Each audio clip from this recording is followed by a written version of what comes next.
My weekend, I didn't do anything. What does a weekend of not doing anything look like? Oh yeah, we're recording. Yeah. Nothing. Golfing. Working when I have to. How'd you golf? Good then bad. Good then bad? Just like every single time. Front nine good, back nine bad? No. Full round good, full round bad type of thing. Gotcha. I think I just give up if I'm not hitting it well. Yeah. But when I'm dialed in, it just goes so well. Nice. Yeah, buddy. Nice. What about you? Pretty chill weekend too. No golf. Did my walking that I talked about last week. So had a little bit of a Italian date with the wife on Friday. What's an Italian date? Oh, we just we made our own kind of like macro-friendly pizza, and we watched the new movie with Vince Vaughn in it, Nona's. Okay, so like it was very mediocre. Italian themed. It's not like a type of date that is coined an Italian date. Yes, correct. Just the theme, and then it wasn't like intentional either. Yeah. Okay.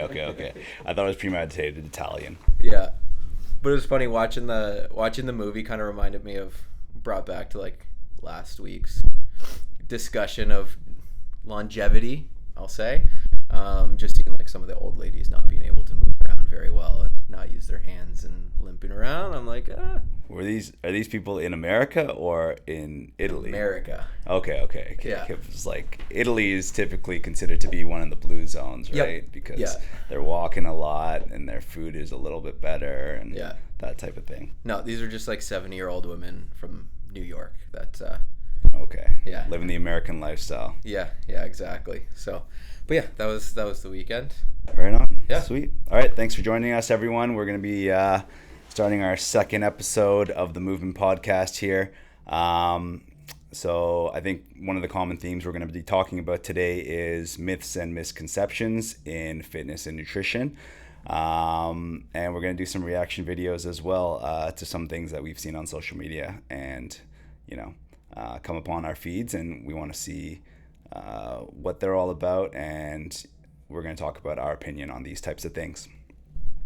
Yeah. No, we're not going in with any like preconceived biases either. We're just going to watch them and comment on them as they show up. I mean, I'll be honest, there's a couple of like content creators or pages from some of the posts that I found that I'm usually disagree with more than not. But I mean, some of the stuff that they say is okay sometimes. But yeah, it's hard to navigate. It's hard to navigate the fitness industry. Yeah, I mean, the problem with the same problem with mainstream media as well as with social media is that these posts are created to get views, clicks, likes, shares. Yeah. And a lot of the time, the more polarizing the content is, the more it's going to be shared and talked about, right? So it's not always about truth. It's more about, okay, how am I going to get viral? How am I going to get the most amount of views and make money off of this? Which is unfortunate, but it's the world we live in. Yeah. Well, yeah, you're gonna get more views watching somebody eat a raw steak and a stick of butter for breakfast than a bowl of oatmeal with some fruit in it or something, right? Like, yeah, that's gonna be the case. Are you saying that a bowl of oatmeal with fruit is better than? I'm not saying that at all. I'm just saying that there's like right now carnivore diet and that kind of stuff is trendy, and just your classic typical meal. I mean, a lot of people eat oatmeal for breakfast and stuff like that is not interesting to people. Not to debate the nutritional value of either, but yeah, you're right. Clicks. Right. Yeah, it's all about clicks. Yeah. You want to get into that? Yeah, we can do that. All right.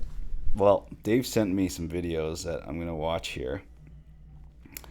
You want to start with this Costco one first? Yeah, let's start with the Costco one. Okay. 5 things I would never buy at Costco, and number 3 will shock you. I'm Dr. Pasha, functional urologist and surgeon, here to challenge the status quo. Let's get at it. So we believe Number him. 1, rotisserie chicken. Additional spices and sea salt is pretty good. However, why does chicken need modified food starch, which is a hidden source of gluten?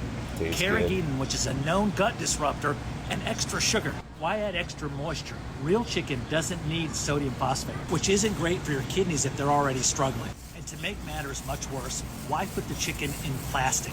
This will leach microplastics into our body, causing hormone disruption and inflammation. And guess what, guys? These microplastics will never leave your body. I mean, but don't it all worry, they kinda say it's depends on okay, how much just you're like consuming tobacco any and one trans thing, fats. right? Ideal chicken would be a pasture raised. However, we could not find any in the selection here. So the next best choice would be something like an organic chicken here. Number 2. Okay, let's pause that and talk about that briefly. Okay. Handful. I want to hear your thoughts first, and then I can give you some of mine. You made a couple comments there. I mean, most of the things he was talking about, I don't have the background to comment on, right? Yeah, whether it be true or not. Like probably, the gut disruptor stuff or whatever. Yeah, I mean, there's probably research that suggests that, right? But like, I mean, it's kind of probably going to be in an amount that you're not ever going to consume that type of food. Yes. So I think the overlying theme of, avoid or do not avoid, because all these micro things that are in our food, it all comes down to how much are you eating that exact type of thing. Exactly. The poison is in the dose. Yeah. That's simply it. Right? Yeah. And I mean, to your point of maybe there's research out there, as not to put my level of education or anything above anybody else's, but having trudged through so many research articles while I'm doing my thesis, you will read so many of them, and there can be like this one article that's like, oh yeah, that seems really promising, but then if you actually do the full process of like going through and appraising this article, there's so much work that needs to be done to that. So to like just cherry pick a couple of articles that say, okay, well, this is a bad thing or this is a good thing, there's a much bigger picture to that. And if you really kind of want to like use research as your sort of anchor, you need to look at the entire picture, meta-analyses, systematic reviews, not to get too sciencey or anything, but a lot of times when people bring these things up, there's a study of this, it's like a rat study.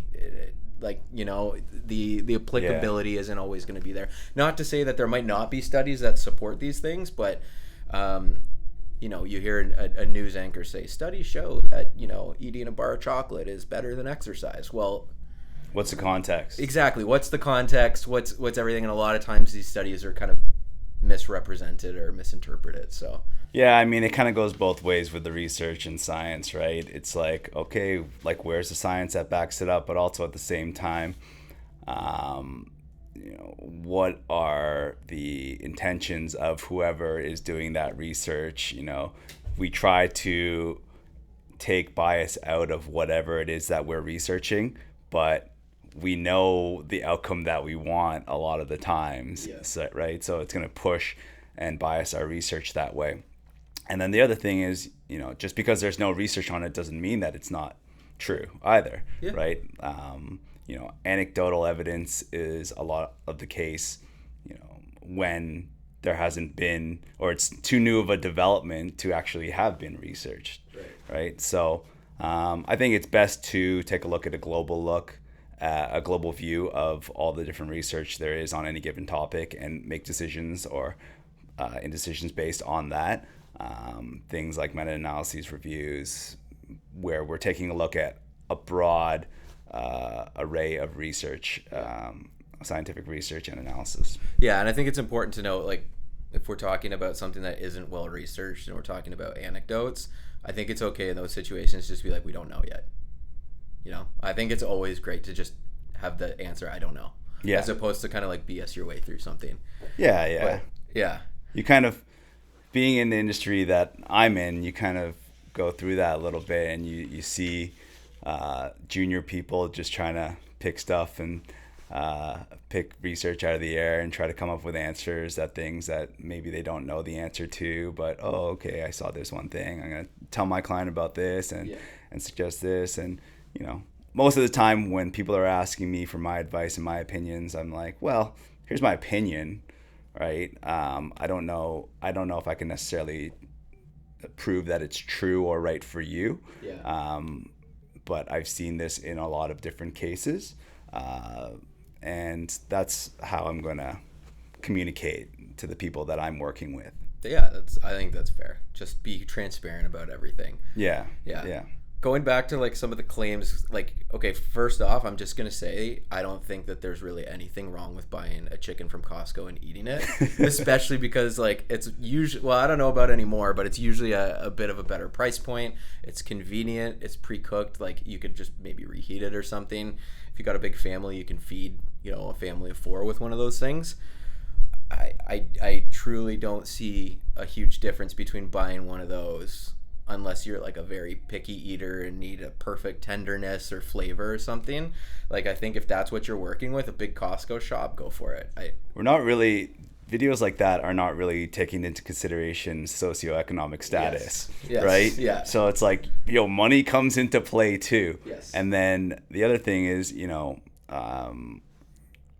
farm raised or all like free run eggs and all that type of thing. It's like we're trying to feed 7 billion people, right? And kind of how we got to 7 billion people is through farming, right? I don't think that if we were hunter gathering, we could succeed as a species this much. So like that always makes me laugh when people are like, just be like the primals or like the hunter gatherers. Yeah, I'm guilty of being like that at some point too when I was younger. That's why I feel like I've got such a tool bag of experience in what I've done and what I've tried that I can comment on it. Yeah. And everything is cyclical. People will come back to you and be like, oh, what do you think about the paleo diet? What do you think about the zone diet? What do you think about the keto diet and things like that? And I can comment on them.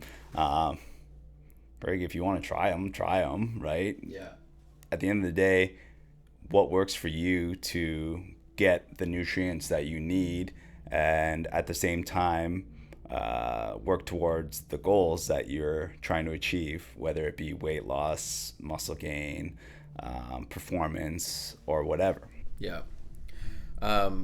Just going back and talking about some of the things, I think it's pretty funny, little ironic in that video where he's showing the plastic bag and saying these microplastics are going to seep into your system, and then offers another option that is also covered in plastic, right? Like I did notice that as well. It's kind of funny. Yeah. Coffee mate All powder. right, let's move on and see what else we abundant in the got. hospitals Number as 2, well as in the the clinics. coffee creamer. This is really a diabetes bomb sprinkled with heart disease. You can thank the cheap sugars and lousy fats depends for how this. much I've said you're many eating, times before. or drinking. These cheap But seed oils. in Ditching general, I them, agree. Getting rid of them Like, is the single best I'm a thing black you can do for coffee your health. drinker, So what's so a better option? We're going to share our homemade creamer probably in the caption shouldn't be below. drinking any calories.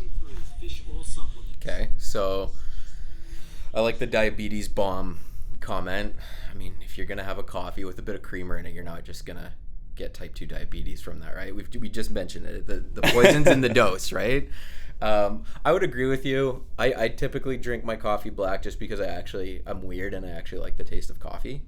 I don't think you're weird. I think that's, I don't know, relatively normal. Yeah, I mean, sometimes you'll get a treat and get like a latte or something with some flavoring in it, but Oh, I'll never do that. No, I just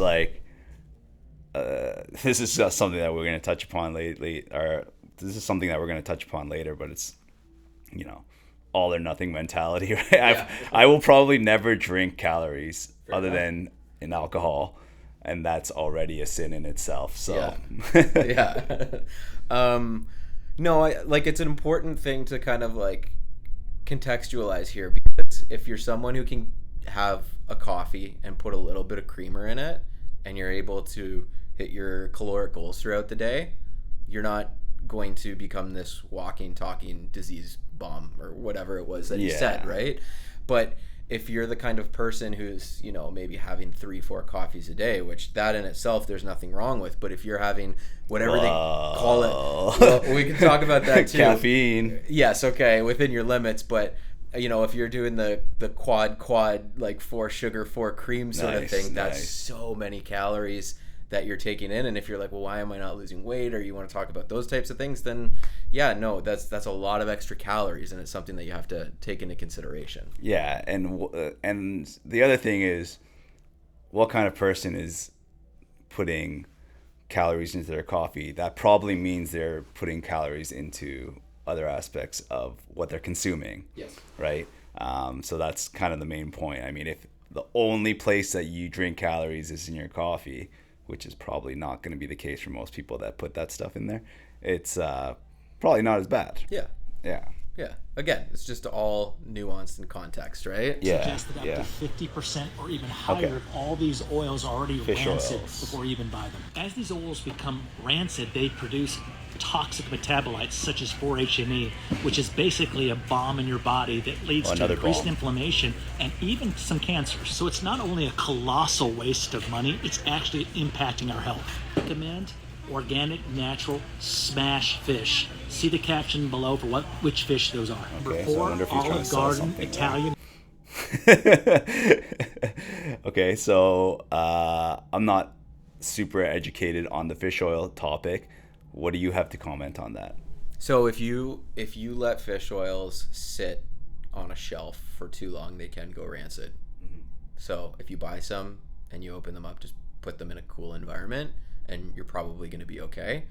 But fish oils kind of fall into the whole, it's a supplement, right? And sometimes it's tough to explain this stuff. A lot of people go and chase these and make that a staple of their nutrition habits, but in the word, you're adding to your typical diet, right? So if you're able to get enough of your omega-3s, if you eat a lot of fish throughout the week or other sources of that, do you need to go out and buy these things and consume them?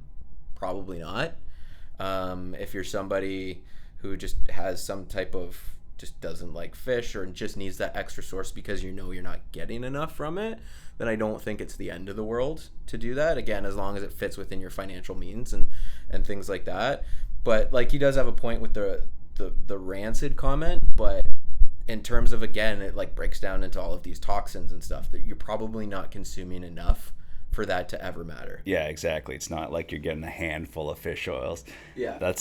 You ever had those, or your breath just like, if you don't eat food with it, just smells like fish? It's like, oh. I bit into one by accident as a kid. So I'm I have like pill PTSD. I can't swallow pills with like water anymore. Like I can a little bit, but like still right now to this day. I really struggle with it. Like man. I like take a sip of water and put a pill, and then I'm just like shaking it around, and like I can't, and it's like 30 seconds before I can follow it because like I bit into those and it's disgusting. It's absolutely disgusting. Yeah.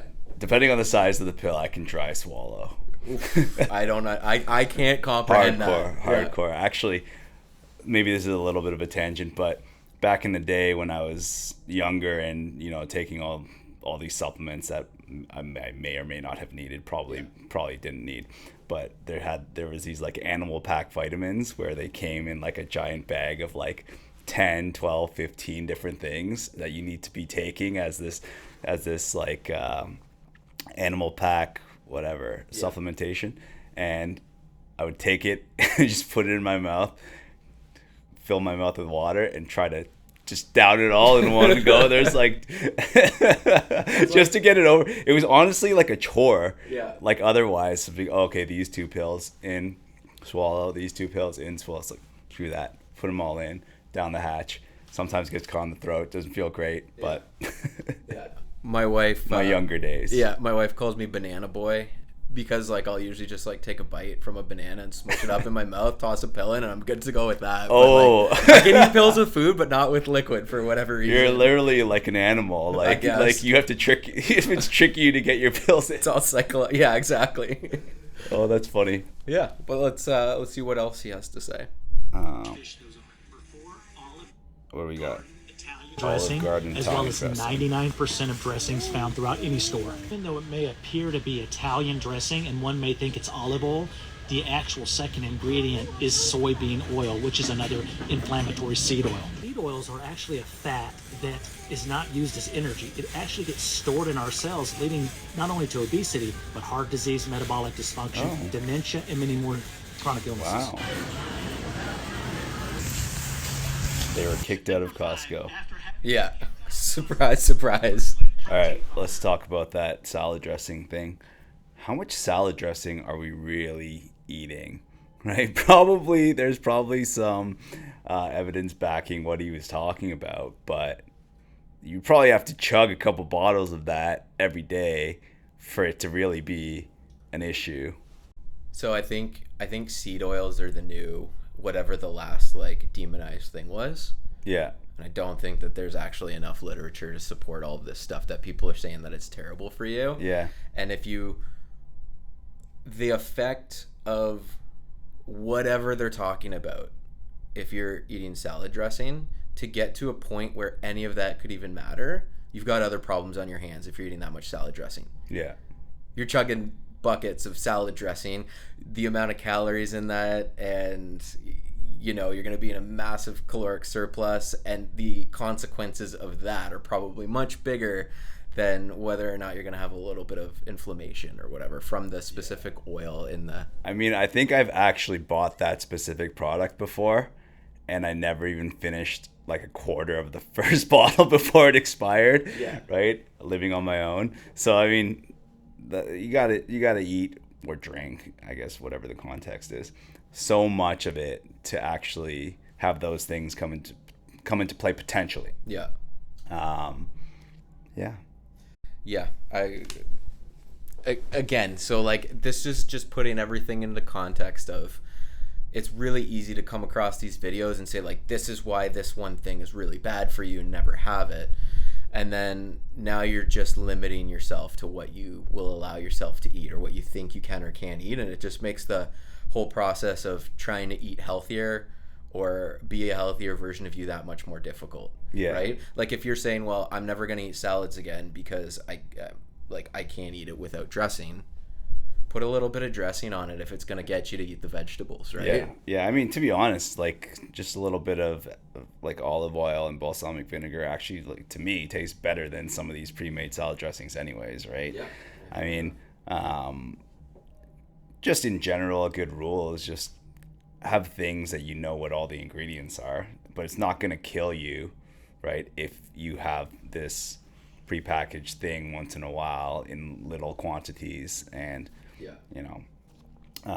especially when you eat out or whatever, you don't necessarily know what's going in. There's a lot of hidden fats. I mean, most of the problem with eating out is that there's so much oil and fat and calories that that's what makes it taste good. That's what makes you go back and eat it and order it, especially because you don't have to cook it, right? Maybe it's bad, but I always use myself as an example most of the time. Just kind of like the 80-20 rule. 80% of the time, just eat, relatively healthy, relatively known and single ingredients. So like this vegetable, this cut of meat, whatever, herbs and spices, oils, whatever. Yeah. And then 20% of the time, I just don't even care. Yeah. Right? I put all of this stuff that they're talking about into my body, but it's 20% of the time, and it's not always the same thing. So I think that part of what makes any animal or humans so viable is that we have, flexibility in how we deal with these things in our bodies.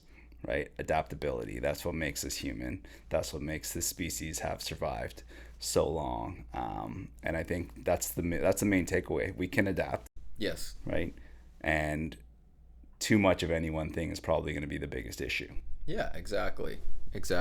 I mean, we were kind of razzing on the whole like detox thing last week. Yeah. You've got a full system of organs in your body that is going to take care of anything that these people are saying are bad, especially in the low doses that they're in. Yeah. Okay, last one. Kirkland protein bars. Kirkland made protein with sheep bars. GMO corn fiber and sugar substitutes like stevia and erythritol, which are known gut disruptors. It's also an inflammation bomb. Those protein bars are marketed as pure healthy, but they're really not. Just eat some grass-fed beef. Healthy choices, stronger you. Until next time. Grass-fed beef, organic chicken, avoid plastics. You're literally gonna starve. Or be broke. Like you can't. What are you gonna go to a farm and like cut the chicken's head off yourself so they don't like come into contact with any plastics? Or like. But, okay, it's a protein bar. It's for a snack on the go. I'm not going to just, like, whip out a steak and cook it in my car and have, like, a George Foreman on the passenger seat, Like, it's completely different. Yeah. I will say that my personal experience with some of those Quest slash those types of protein bars that are high protein, I think it's the fiber that's added in them or the sugar alcohols that really actually do mess with my gut. So, it's dosage. Yeah. One will never be an issue, but let's say I'm just like, I binge 3 of them. I'll be like, ooh, this doesn't feel good. Yeah. So, but that's my fault for eating 3 of them. Yeah, exactly. And you're right. Like when he was talking about like gut disruptors, that is not necessarily a territory that I'm well versed in. So I'll admit to that.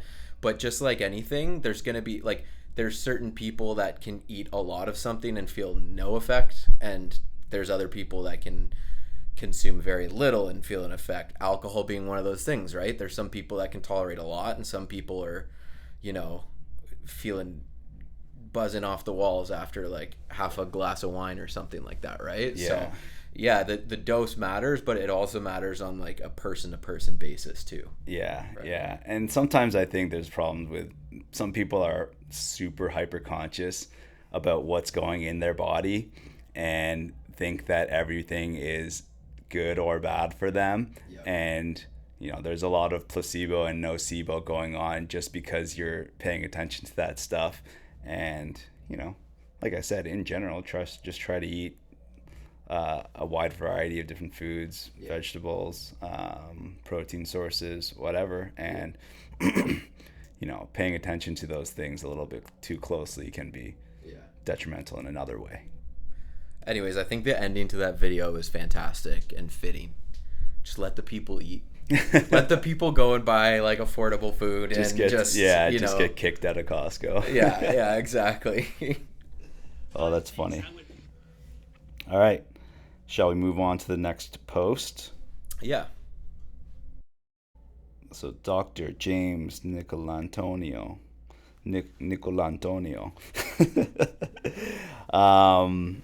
He's got a list. He's got a list. It says, you got no energy, salt and electrolytes. You can't sleep, inositol and magnesium. Hungry, meat and eggs. Can't think, go for a walk. Stressed, lift weights. Want to burn fat? Incline walk. These are cheat codes to rocket ship emoji health. Okay, so let's talk about this. No energy, salt and electrolytes. Any comments on that? I think there's more to it than that for energy. Yeah. I think from a big picture perspective, I mean, he talked about a couple of things of sleep and stress and this stuff, but also like carbohydrate sources as energy if you're about to work out. Like, yeah, I wouldn't just focus on if you're constantly dehydrated and you're sweating a lot, make sure you get your electrolytes in you. Yeah. If you're somebody who's living with heart disease and high blood pressure and you feel low on energy and you're just going to load up on the sodium, that might not be the best thing for you. So there might be a time and a place to take these things, but also that's not the one rule for low energy, right? Yeah, exactly. Like how can you narrow it down to one thing, being low on salt and electrolytes? Yeah, you don't even know who you're prescribing this to. Yes, exactly. Inositol and magnesium for inability to sleep. Maybe. If someone's like deficient in magnesium, like it's a nervous system kind of suppressor in terms of just being able to relax and stuff. But like sleep is so much more complicated than what's the chemicals or things in your body. Yeah. Sleep is so complicated, and this is essentially giving you supplementation solutions to not being able to sleep. It's like just telling someone to eat protein to gain muscle, right? Well, you also have to do resistance training and exercise and and sleep. Yeah, exactly. So I think the big thing with sleep is that people say they can't sleep or they're not sleeping well, and then they just kind of accept it. Yeah. Right? Whereas something like nutrition or exercise, they're going to, I need to exercise. Like, I'm so tired, like just running around with my kids. And then they exercise to improve it. right? That is kind of what the prescription is. And then nutrition, oh, I feel like crap because I'm eating like crap. It's like, and then they eat better. They see a nutritionist and they do something about it. And then with sleep, more often than not, people are not actually, self-prescribing or getting help to improve that aspect. That is, as we talked about in the previous episode, what we think is the most important pillar of health. Yeah. Sleep. So that's the main takeaway on that. It's just like actually do something to address it. Yeah. It's obviously related to, stress and different things going on in your life. I'm not one to experience this, but obviously like hormonal changes as we age, particularly in women in perimenopause and menopause. And yeah, it's complicated, but there are things that you can do to address it. So you should try to address it. Yeah. Well, like what you were saying, like if you want to exercise more and be healthy in that way, you typically know either you could do it yourself or you know who to go see. You're going to go see a trainer. Yeah. If it's nutrition, you're going to go see someone who works in the field of nutrition. For sleep, it's like, who do I go see? Do I go see my family doctor? Do I go see a psychologist? Do I go see, all of these different, maybe a personal trainer, maybe a nutritionist that can help. But it just falls into this like idea of convenience. Yeah. If I'm having a problem, would I want to go through all of those like hurdles and steps to try to figure out what's going on with my sleep, or am I going to go out and buy this however much a little container of magnesium costs and just take that and hope that that's going to fix me? Yeah. I mean, it's probably a good place to start would be like a psychotherapist. Yes. Someone that's going to help you manage your stress and manage what's going on in here. Or help you manage what's going on in there. But, most people, there's barriers to doing that, right? Yeah. Hungry, meat and eggs. I mean, yeah, that's food. So, like, you're going to satiate your hunger if you eat meat and eggs. Yeah. You can also satiate your hunger eating other things. Yeah, like oatmeal and fruit. Oatmeal and fruit. Is oatmeal even food? Like that? Yes. That's another food that a lot of people like demonize and say like it's not any good and stuff. It's fine. It's completely fine. Yeah. Yeah. Can't think. Go for a walk. I mean, I'm a big walking fan, but it's not as simple as go for a walk. Yeah. If you can't think, it can help. Sure. I don't think that that's bad advice. I think you could say that for almost anything. Yeah. What does that even mean? You're in a bad mood, go for a walk. You're hungry, go for a walk. Like, what does that mean if you can't think? I don't even know. That's the thing, right? Like, can't focus, maybe? Perhaps that's what he's alluding to. Yeah. Stressed, lift weights. Oh, I'm a big fan of this one. It's good advice. Yeah, it's stress management. There's other ways you can manage your stress, obviously. I feel like people might be watching this looking for answers, and we're not really giving them direct answers, and I think that's the best answer, is that there is no direct answer. Yeah, find what works for you, right? Exactly. Take some time to figure it out. Yeah. The only thing I'll say to that, as someone who's super biased towards lifting weights, and I think like if I'm stressed, and most people come in for a workout, they feel stressed, they feel not super great, and then they feel better afterwards, and I'm talking about psychological stress. Yeah. Is that if you're completely stressed out both physically and psychologically, working out is another form of stress. So there might be certain types of stressors or times where certain people might need a different type of like more calm sort of stress reliever, whether like I've never personally tried meditation or just like reading a book or things like that. Yeah. I think that there might be certain times where other people need to actually like tone things down to get them out of the stress level. Yeah. So something that I've anecdotally experienced over my career are people who are having troubles losing weight. I don't follow them around 24/7, but they say they're eating the right things, and I challenge them and audit them, and it seems like it's correct. And they're coming to the gym and they're working hard, and we're kind of talking about this stress thing here. It's and they stop coming to the gym and start doing yoga, and then the weight just falls off of them, right? And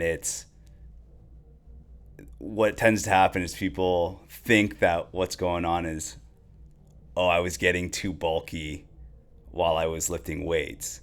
But I think anecdotally, what the better explanation to this is that what do we get in yoga that we don't get in other physical fitness activities? It's that mindfulness meditation component, right? To really calm the nervous system down, manage whatever's going on with your hormones such that you're not fighting an uphill battle anymore, right? So we're actually fixing and working on this portion, this aspect of it, and that's what's really making us kind of lose the weight and feel the way or look the way that we feel like we want to look, right? But I think that comment about getting too bulky, I mean, particularly women will say that they're getting too bulky or they don't want to get too bulky when they're working out. The best response I have to say to that is like, that is not fair to women who are professional bodybuilders. That's the best response. It's like, you're saying that it's so easy to get bulky slap on that weight and slap on that muscle. That is just not fair to how hard these females or any type of bodybuilder or physique competitor works. Yeah. It is not easy. No, it's not. My response to people who say that is like, look at these dinky little arms that I have here, and I've been lifting really heavy weights for a really long time. It's not that easy. No, exactly. Okay. Next one here, want to burn fat, incline walk. I mean, yeah. It's activity. Yeah, it's movement, it's activity. What I will comment on that is that anything that's kind of easier, lower intensity, typically we can do for longer periods of time. Mm-hmm. So even if we're not burning as many calories per unit time, we have a larger unit of time that we can do. So, we can go on hour-long walks or multi-hour hikes and things like that are going to burn more calories than a 45-minute or 1-hour workout where there's potentially durations of rest and things like that. But it doesn't make those workouts bad. It's just that's working on a different aspect. You're not necessarily in there to burn as many calories during your resistance training session, right? We're there to get strong and build muscle. Yeah. I think sustainability is another thing too. You can walk on a treadmill at an incline or just walk in general for days in a row for weeks, months, years, and not get to a point of burnout. Whereas like if you just entered into this, okay, I'm gonna start doing some cardio and start to burn some fat or calories or whatever. So I'm gonna go on my first day and do a 5-kilometer run, and then I'm gonna do that 2 days later, and then I'm gonna do that 2 days later, and then all of a sudden now my knee hurts or my back hurts or whatever. It's because you went into it too quick, and now you've just hit this new roadblock, right? Yeah. I mean, it's just, again, to look at people who do this professionally, who look a certain way and have low body fat and high muscle mass professionally, so physique competitors, bodybuilders, what are they doing? A lot of them are incline walking on a treadmill because it's something that's super sustainable for a long duration of time and is, not going to stress their body in a way that they can no longer do it the next day, right? Just like you were talking about. So, yeah, it's a great way to burn fat. Yeah. Okay. Cool. So I think just one little thing there. There was some there's some advice. I would say that's advice. Yeah. Some of the things are way too simplified, like way oversimplified. Yeah. And there's a bigger picture to it. Other things are fine. But the one thing that you mentioned a little bit earlier that I want to make sure that we're clear on, it's always good if someone's giving you a lot of like supplement options or food product options or product options to fix a problem that they're bringing up. Yeah. Just look into it and make sure that they're not, selling product and stuff, because there could be some bias there. Yeah. Exactly. As an aside, you want to talk about supplements a little bit? Yeah. Okay. So I think the right way to frame this is we're not prescribing this. No. It's like, I'm going to talk about what I take. Maybe you can talk about what you take. So I keep it pretty simple. Protein powder. It's a really easy, fast way to get more protein into my daily nutrition. Creatine monohydrate, extensively researched over long durations of time, and more research is coming out about the benefits outside of muscular growth. Cognitive benefits. I mean, I drink coffee. I try to manage the amount of coffee I drink. So caffeine would be the one there. And then I take magnesium. I find that it helps. Yeah. It helps me go to sleep. So my personal thing on the magnesium is you gotta make sure you take it in a bioavailable way. Yeah. So, pill form is probably gonna be less bioavailable, especially if you're meant to take it right before sleep or whatever, right? So, powder form, and make sure you take it an appropriate duration amount of time before going to bed, right? That's your list? That's it. Nice. Yeah. Yeah. What about you? Protein, creatine. All right. Well, you drink coffee. Okay. But I guess that is a supplement, but I don't even look at it that way. You're right, because I guess you could say that that's a food source, or a dietary source, not supplementation. I don't supplement on caffeine. I have caffeine in my diet. Yes. I'm not chugging a white Monster before I go into the gym, right? Or taking caffeine pills. Yeah. I think the thing to realize in the supplement industry is that it's just so much marketing and so much appealing to your emotions on, I want to look this way, right? So it's like, if I take this supplement, I'm gonna look this way.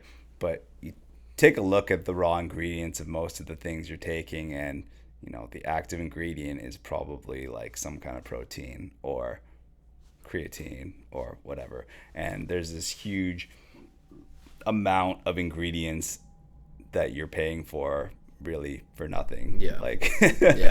At the end of the day, maybe it tastes good, or they put some coloring in it so it looks cool. And well, I'll tell you why I take protein and creatine, and that is because just with my current lifestyle and timing for eating and the foods that I'm eating with a typical diet, I'm probably not going to hit the protein levels that I would need for my goals right now without taking whey protein. I'm not going to be hitting enough creatine intake for what I'm trying to do in terms of improving strength. Right. That's why I'm taking them. Right. And that's simply it. Because realistically, if I was, then I wouldn't need them. Yeah. I also really like protein. I like to take like a scoop of protein and mix it in yogurt and just add some flavor and make like a Ninja Creamy or something, right? Yeah. But that's simply why I'm taking those things. Yeah. And then like in regards to your comments on magnesium, like that's fine. I think it's a pretty harmless thing to take, but when it comes to vitamins, minerals, those types of things, the only time you really need to take them, because I know like vitamin D is like this huge talking point. Mm-hmm. If you're deficient, go to a nutritionist or a dietitian or a doctor, get them to prescribe something to you and actually give you some clarity on whether you're deficient or not, and deal with it that way. Otherwise, you probably don't need to take those things. Yeah. Okay. Cool. Do you want to go on to the next video? Yeah, let's see what it's about. What do we got here? Oh, it's another list. Doing less than 6 reps is stupid. Can I pause? Okay. Yeah. Just for the sound. Yeah. You can just read it. Yeah.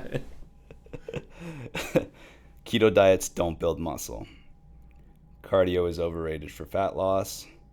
3 rest days are best for muscle growth. Low volume doesn't mean low reps. Don't train longer than 70 minutes. You can't overeat protein. More strength equals faster muscle gain. Squats damage your spine. Never compare yourself to others. Follow him to learn lessons without the scars. Okay, perfect. Okay. All right, so he's trying to sell something. He's trying to sell himself right there at the end. You figure it out. Him? Lars? Yeah. Okay. So let's talk about the first point. Doing less than 6 reps is stupid. That's stupid. That point is stupid. I think it depends on your goals. If you're trying to like work on, maximal strength output, if you're an athlete, if you're a very powerful athlete, reps need to be quite low to be able to put out close to 100% of your 1 rep max. Yeah, you want to have high power output and high strain. Yeah, if you're trying to get stronger, you need to lift more. And if you can't lift more at 7, 8, 9 reps, then try to lift more at less than that. Yeah. I think any rep range is fine. Yeah. Depending on your goals. Yeah, I agree. There's a reason for any rep range. Yeah. Keto diets don't build muscle. And like, am I a fan? I don't know. Comment. Not like, if it works for you, fine. But you could build muscle. There's protein in it. Having enough carbohydrates can definitely help for performance in the gym. Yeah.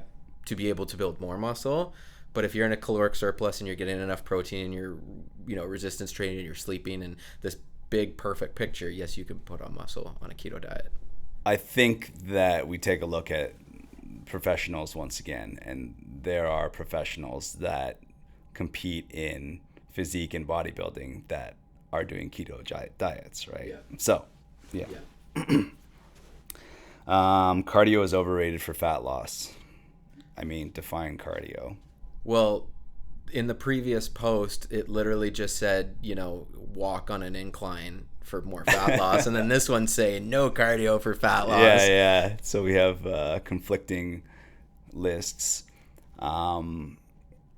Probably what he's trying to say is, the amount of calories we burn in a day are primarily from our basal metabolic rate, right? And the amount of calories that we burn from exercise that we do is relatively minuscule compared to that basal metabolic rate. And then the calories we intake will be from the food that we eat.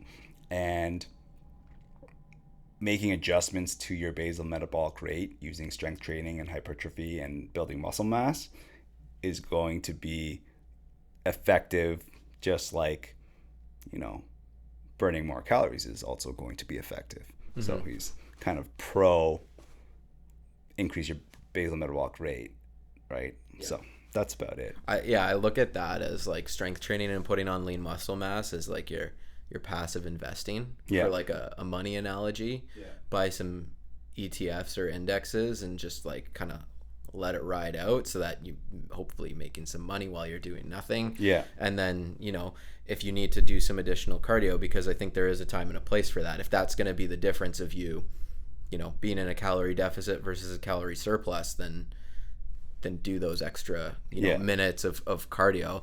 That's depending on what you're doing. Maybe that's like buying Dogecoin or something. I don't know, like where you're actively trying to like buy and sell things and make that difference. But yeah, I would say cardio can be useful.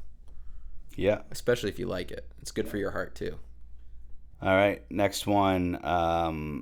3 days rest are best for muscle growth. I mean, it can be okay. Sure. Yeah. Maybe it's 5. Maybe it's 1. 5. Maybe no rest. No days of rest. 5 days rest. We're on the Dave training schedule now. No. Rest is dependent on your training regime. Yeah. It's easier said than done, but to be self-aware of the way that you're feeling, to be able to differentiate when you are feeling lazy versus when you actually need rest.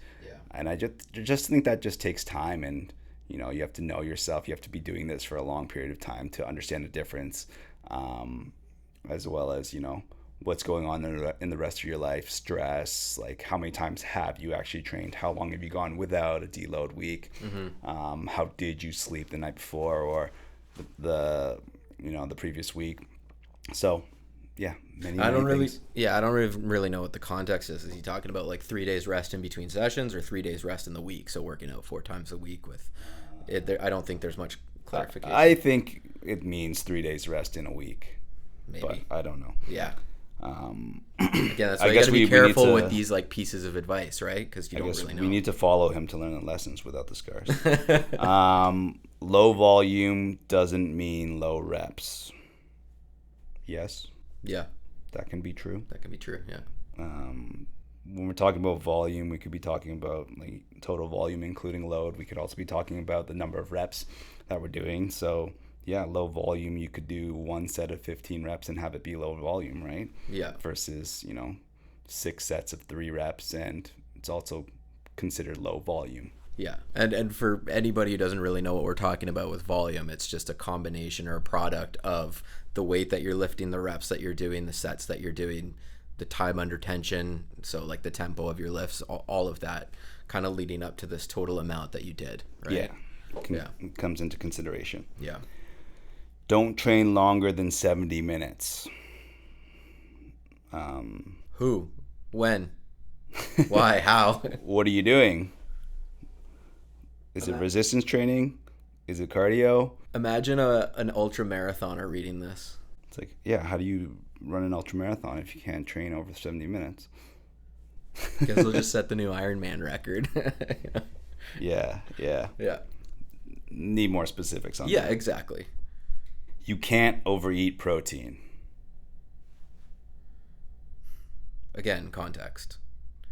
Like, let me just be clear, like some of these pieces of advice could be good if there was more information around them. They could be helpful, right? Yeah.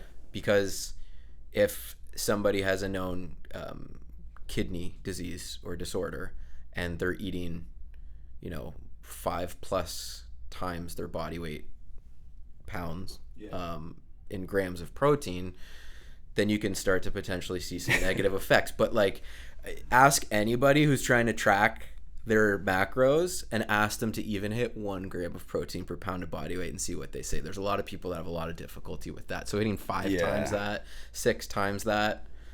I'd say the better way to put that is it's hard to eat too much protein. Yeah.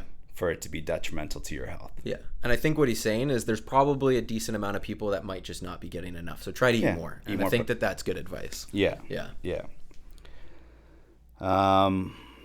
More strength equals faster muscle gain. Probably. Right? Maybe. Yeah. Probably, maybe.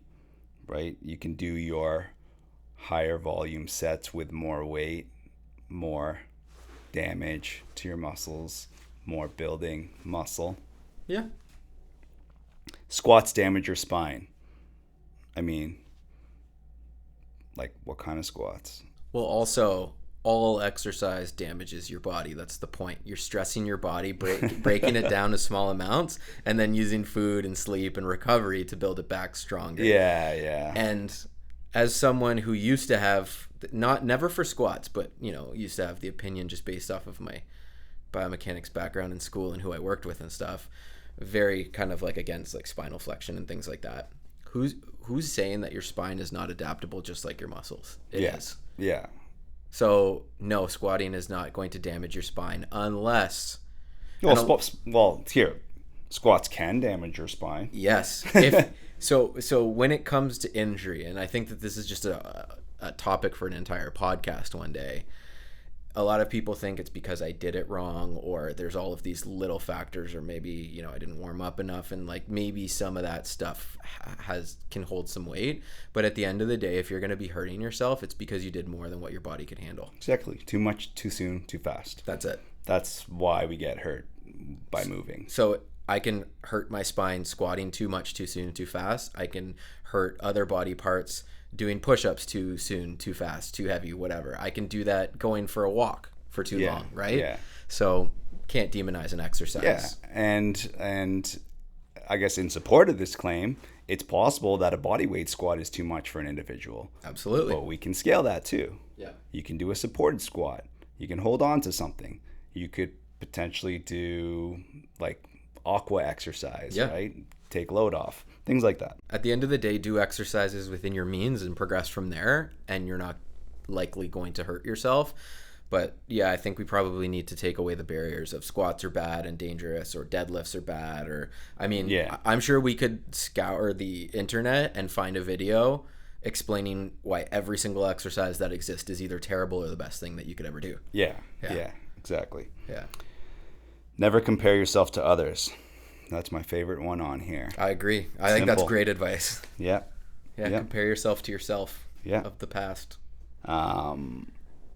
Yeah, I guess just to comment one last thing on that, never compare yourself to others. It's, comparison is a thief of joy.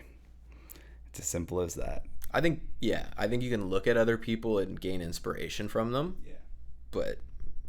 But only try to get the positive out of it. Yeah. Right? Leave the negative behind. Yeah. Cool. So that's a list. We're about 1 hour. Okay. Let's Time see. passes by here fast. Yeah, I know.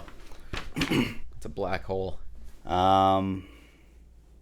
No, this is going to take too long. We can talk about this the next day. Yeah, we could do that. Yeah. All right. Sweet.